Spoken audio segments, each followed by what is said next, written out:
मतलब जागृत हो गया उसका दिमाग कि साधु ने एक छोटी सी बात से कितना बड़ा संदेश दिया। उसके बाद सिकंदर का मोह भंग हो गया और सिकंदर ने अपने साथियों से कहा कि जब मैं यहाँ से जाऊं तो दुनिया को बताना कि देखो सिकंदर खाली हाथ जा रहा है। इतनी संपत्ति होने के बावजूद सिकंदर खाली हाथ संसार से जा रहा है। ये बात सिकंदर के दिमाग में बैठ गई वहां पर। तो सिकंदर के बाद फिर इस क्षेत्र में फिलहाल यहाँ पर हमारी सत्ता का केंद्र नहीं है। हमारी सत्ता का केंद्र अभी कहाँ है? मगध में। तो मगध में जो सत्ता परिवर्तन हुआ उसके पीछे जो मुख्य वजह थी वो थी नंद शासक घनानंद और तक्षशिला विश्वविद्यालय के आचार्य चाणक्य के बीच की जो शत्रुता कहें उसको, या ये कहें कि नंद शासक घनानंद जो कि बहुत क्रूर था, उसकी क्रूरता के किस्से हम पीछे आपको बता चुके हैं। उसने आचार्य चाणक्य का अपने दरबार में अपमान किया।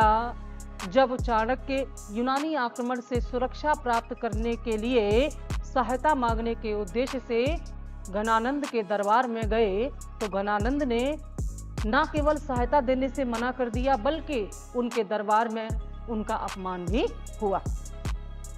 चाणक्य ने इस अपमान को बहुत गंभीरता से लिया और उन्होंने सौगंध खाई कि जब तक मैं नंदों का समूल नाश नहीं कर दूंगा तब तक मैं चैन से नहीं बैठूंगा।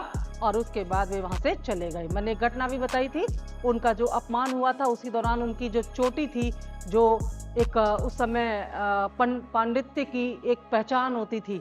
पंडित नहीं, पांडित्य। पंडित अलग होता है, पांडित्य अलग होता है। पंडित एक जाति है, पांडित्य विद्वता का प्रतीक होता था।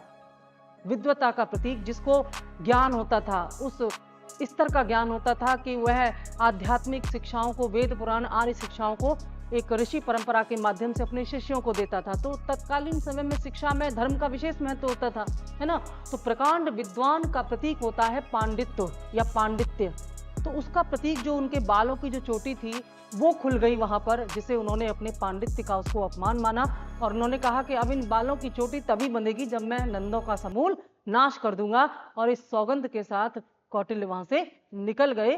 तो इस वजह से, यानी कि ये वो मूल कारण था जिसकी वजह से मगध में सत्ता परिवर्तन करने का प्रयास किया गया। और इस प्रयास के बाद आगे क्या हुआ, उन्हीं बातों पर हमें चर्चा करनी है। ये कोई छोटी मोटी घटना नहीं थी, इसने मगध के द्वारा पूरे उत्तर भारत की राजनीति को बदल करके रख दिया। जब कौटिल्य ये सौगंध लेकर के वहां से निकले तो रास्ते में वो अपनी योजना ही बना रहे थे कि कैसे वो अपनी सौगंध का पालन करेंगे। बड़ी सौगंध थी क्योंकि मगध उस समय उत्तर भारत में सबसे शक्ति